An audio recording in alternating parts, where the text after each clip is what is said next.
Good morning, students. Hope all of you are fine. Beta, in this lecture also we will continue with chapter 3 of history, and name of this chapter is Nazism and the rise of Hitler. In the previous lectures we discussed about the what was the condition of Germany after First World War, as at that time Weimar Republic was formed, and Germany had to pay the war compensation, a very large amount, and that treaty was known as the Treaty of Versailles.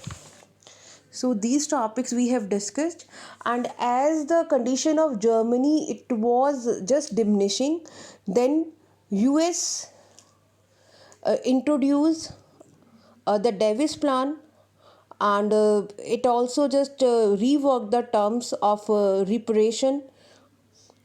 But at the same time, in 1929, there was a major shortfall in the Wall Street Exchange, that was the stock exchange of US, and there also there was extreme financial crisis. So the main impact that came upon Germany.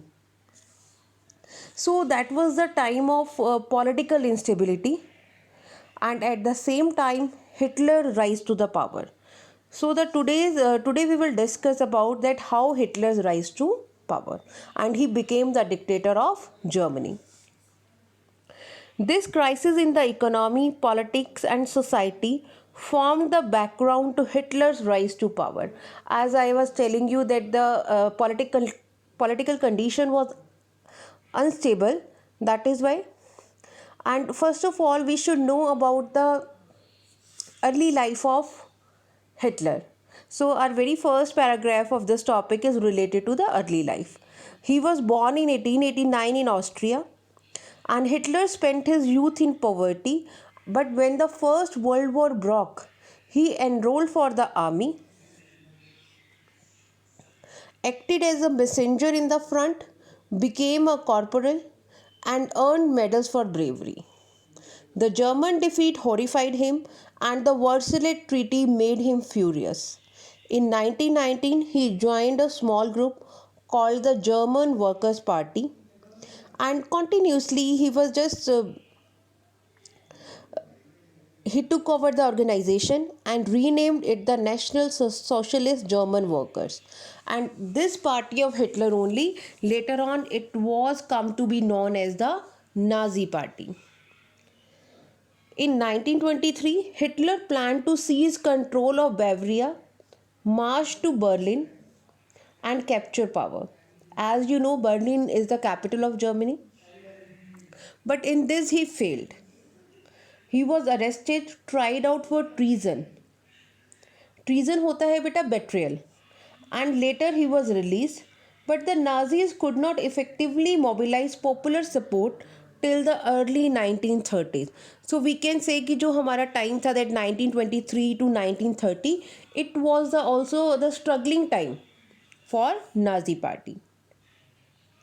But it was during the Great Depression that Nazism became a mass movement. As we have seen that in 1929, banks collapsed and businesses shut down, workers lost their jobs and the middle classes were threatened with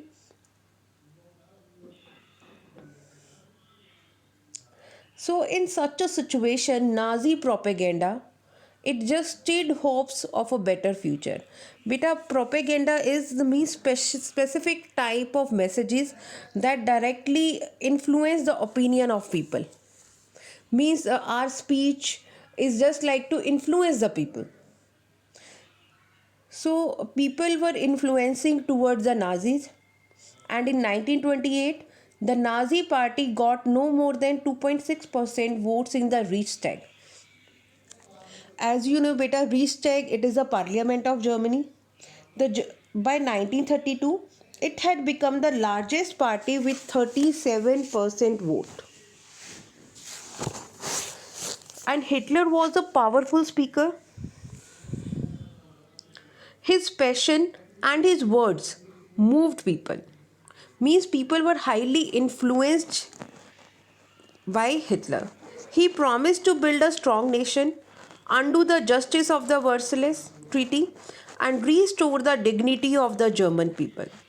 Means he just walked on the desire of the people. Like people just wanted that Germany should be a strong nation, and the condition that was put by the Versailles Treaty, so that should also not be there, and the dignity, the respect of German people should be restored.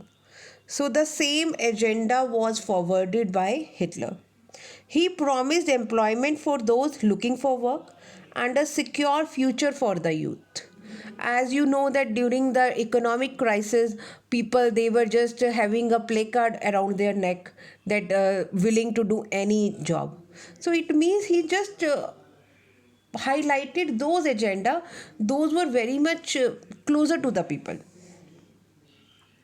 He promised to weed out all foreign influences and resist all foreign conspiracies against Germany.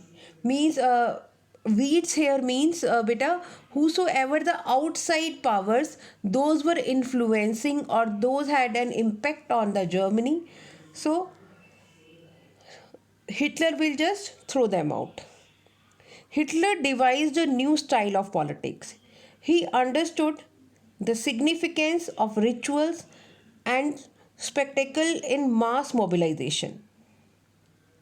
Nazi held massive rallies and public meetings to demonstrate the support for Hitler and instill a sense of unity among the people. It means now Hitler was just continuing with the mass movements and the red banners with the swastika, the Nazi salute, and the ritualized rounds of applause after the speeches were all part of his spectacle of power. As you can see these images also beta, these are given here. So the figure 8, that is the Nuremberg rally of 1936, and rallies like this were held every year. And important aspect of these was the demonstration of Nazi power, as various organizations paraded past Hitler, swore loyalty and listened to his speeches. And if you will see the bottom figure, that is figure 9, Hitler addressing SA and SS columns, notice the sweeping and straight columns of people.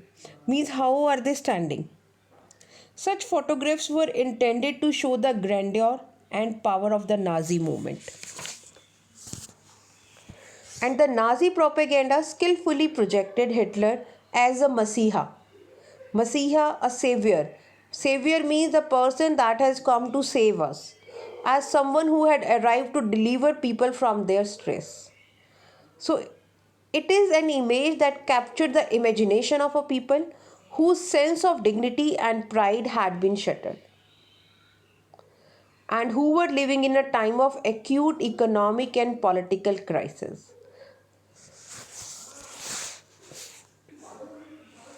So that was about the rise of Hitler, that how Hitler came to power.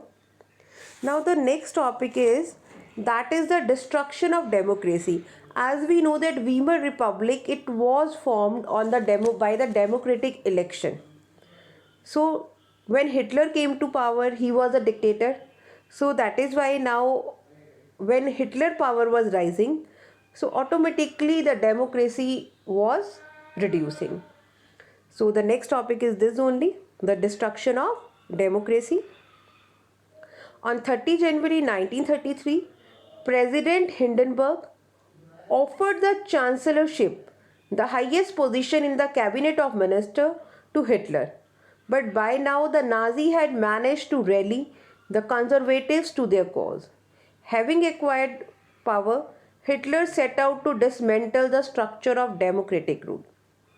A mysterious fire that broke out in the German parliament building in February facilitated his move. And the fire decree of 28 February 1933 indefinitely suspended civic rights like freedom of speech, press, and assembly that had been guaranteed by the Weimar Constitution.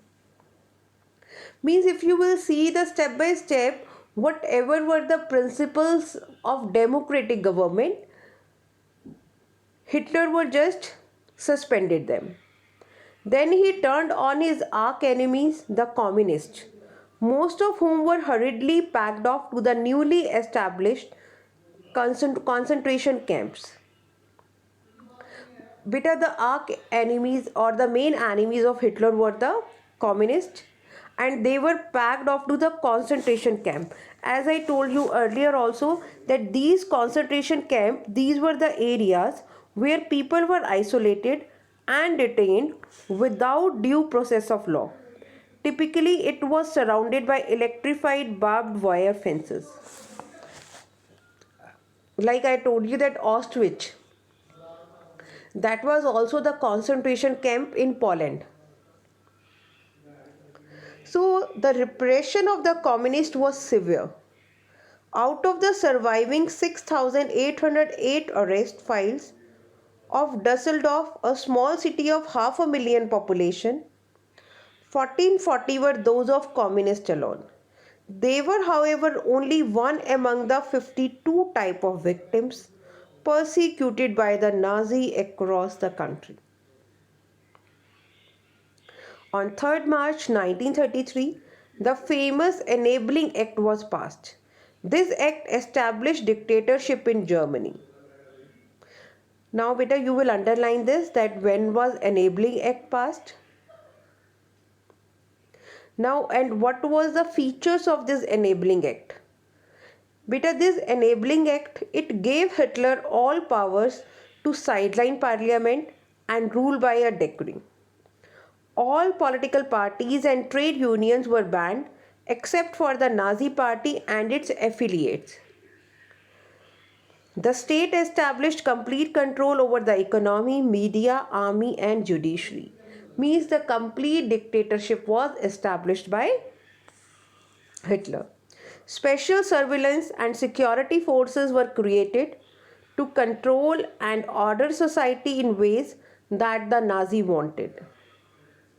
Apart from the already existing regular police in green uniform and the SA or the stormtroopers, these included the Gestapo. Gestapo was the secret state police. The SS, the protection squads, criminal police and the security service. It was the extra constitutional power of these newly organized forces that gave the Nazi state its reputation as the most dreaded criminal state. People could now be detained in Gestapo torture chambers. Beta, these these were the torture chambers, rounded up and sent to the concentration camps, deported at will or arrested without any legal procedures. The police forces acquired powers to rule with impunity. Now, if you will see, there was complete control of Hitler, and how there was a destruction of democracy, and how the people were arrested. They were just sent to concentration camp, and further they were sent for the final solution. All these topics we will read further.